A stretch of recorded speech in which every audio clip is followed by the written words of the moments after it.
Olá, pessoal, tudo bem? Bem, então vamos dar continuidade aqui aos nossos estudos do capítulo 1, que ele é bem extenso, né? Tem vários tópicos aí, os quais a gente está estudando, e a gente está estudando sobre as respostas, né, de enfrentamento, não é? Então, a gente vai dar continuidade aqui à nossa leitura, e, como sempre, né, para ficar didático, a gente vai fazendo uma leitura conjunta aqui, coletiva, para a gente refletir juntos, tá? Então, vamos lá, ó.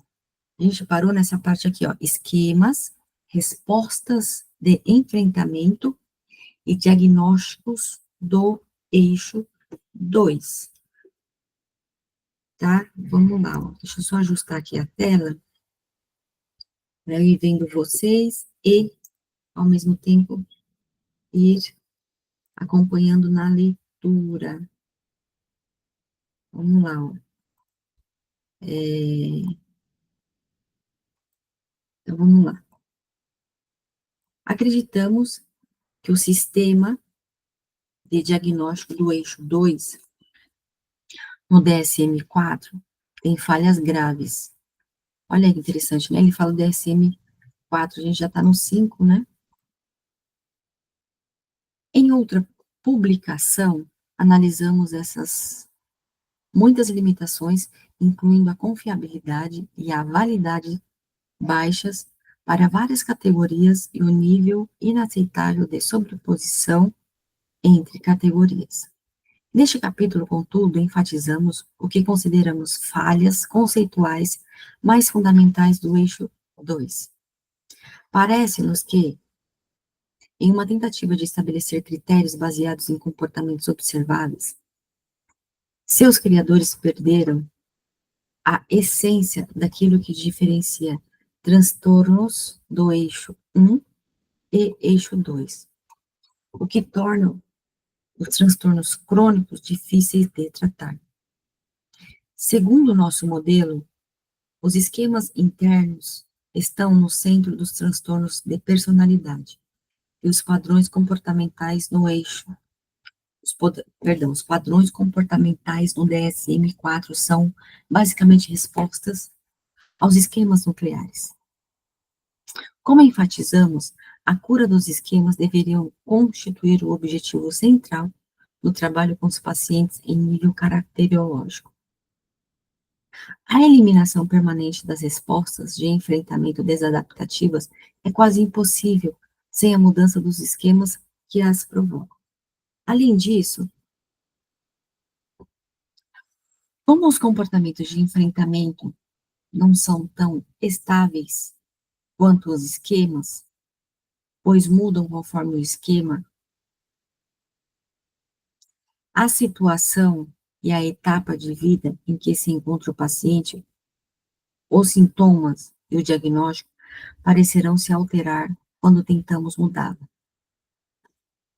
Ou seja, né, a resposta de enfrentamento. Então, assim, a resposta de enfrentamento ou a pessoa evita, ou ela hipercompensa, ou ela paralisa, não é? E essa resposta de enfrentamento tem a ver com qual esquema, não é? Que esteja sendo ali ativado, vamos dizer assim, e qual é a situação, a etapa de vida que a pessoa está enfrentando, né? Está tendo que lidar, ó, em que ela se encontra. Não é? Então, assim, a resposta não é sempre a mesma, depende, pelo que eu estou entendendo nesse trecho. Vamos indo. Para a maioria das categorias do SM4, os comportamentos de enfrentamento consistem em transtornos de personalidade. De acordo com o SM, a resposta de enfrentamento tem a ver com transtorno de personalidade, ou seja, é um padrão, né? De acordo com o DSM, vamos lá. Vários critérios diagnósticos são as listas de respostas de enfrentamento. O modelo de esquemas, por sua vez, dá conta de padrões caracterológicos crônicos e generalizados em termos de esquemas e respostas de enfrentamento. Ele relaciona os esquemas e as respostas de enfrentamento às suas origens no início da infância e apresenta implicações diretas e claras para o tratamento. Além disso, considera-se cada paciente como um perfil único, incluindo vários esquemas e respostas de enfrentamento. Cada um deles presente em diferentes níveis de intensidade dimensionais em lugar de uma única categoria de eixo 2. Nos próximo tópico, modos de operação dos esquemas. Olha aí, ele vai falar dos modos, né? Não mais sobre os estilos de enfrentamento, mas agora sobre os modos.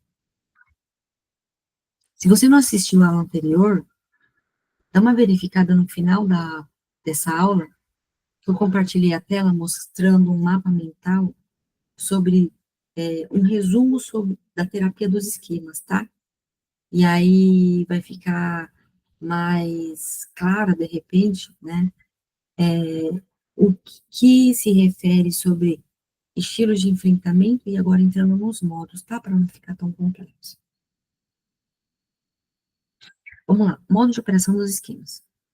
O conceito de modo, de esquema, é, provavelmente, a parte mais difícil de explicar a teoria do esquema. Olha aí. Porque engloba muitos elementos. Os modos de operação dos esquemas são os estados emocionais e respostas de enfrentamento, adaptativos e desadaptativos, que vivenciamos em cada momento. Então, assim, ó, o modo é um estado, ou seja, como se fosse um personagem que aparece ali na hora. Tá? Eu falo para os pacientes, é como se fosse um botão liga e desliga, diante da situação a qual a pessoa esteja lidando. Tá? A pessoa entra naquele modo. Por isso que tem um dos modos chamado modo protetor desligado, né? Então, em relação ao que a pessoa está se desligando, entende? Tá? É um estado, um modo. O modo é um estado. Já o esquema é algo mais enraizado, né? A teoria mesmo fala. Tem a ver com padrões, estilo de enfrentamento em relação à vida, tá? É um modo da pessoa ser na vida, né? Contraditório, eu falei modo, mas é um padrão, é algo muito rígido, vamos dizer assim, tá? O esquema. Já o modo é um botão liga e desliga, depende da situação em qual a pessoa esteja lidando. Tá? Vamos lá. Frequentemente, nossos modos de esquemas são ativados por situações de vida às quais somos super sensíveis.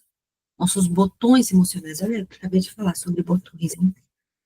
Diferentemente da maioria dos construtos de esquema, estamos muito interessados em trabalhar com os modos adaptativos e desadaptativos.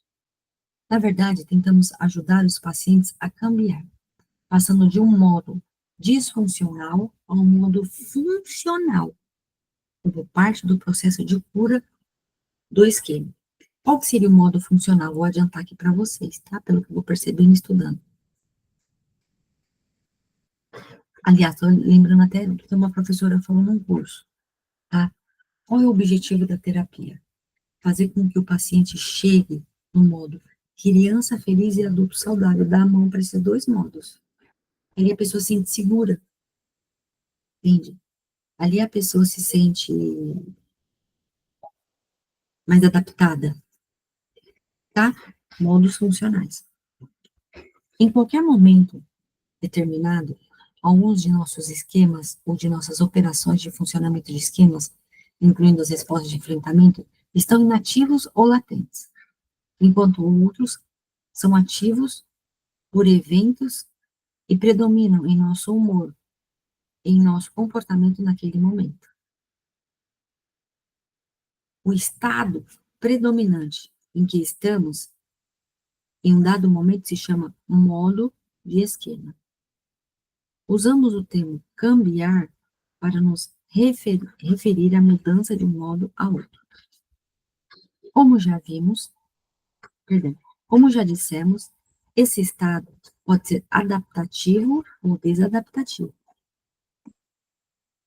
Todos cambiamos de um modo a outro ao longo do tempo, ao longo da vida, né?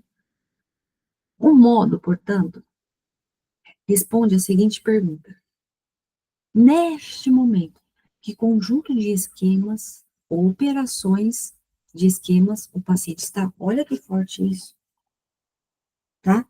Vou repetir.